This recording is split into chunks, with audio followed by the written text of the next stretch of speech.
When you think of World War I, you probably picture endless miles of muddy trenches, brutal stalemate, and soldiers locked in a static, dehumanizing struggle. But what if I told you that by 1918, this seemingly immobile war had utterly transformed? That an explosion of technological innovation and tactical brilliance had brought mobility back to the battlefield, fundamentally changing how wars would be fought forever. As a corporal in the BEF, I spent years stuck in that mud, believing the war would never move. But after it was all over, I couldn't help but dig. I had to understand what specific inventions, what brave tactics, finally dragged us out of that hell and got the war moving again. So how did the Great War, which started as a 19th century nightmare, become the birthplace of 20th century mobile warfare, laying the groundwork for everything that came after?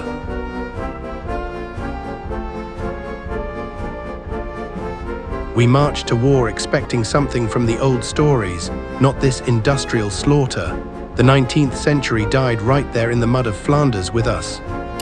The spade became as vital as the rifle. Our whole world shrank to a ditch.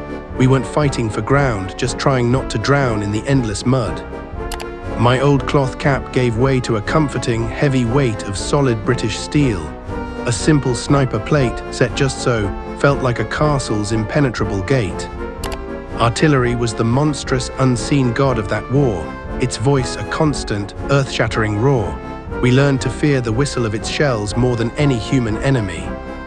Then came the gas, a silent, yellow-green fog crawling slowly across no man's land to us.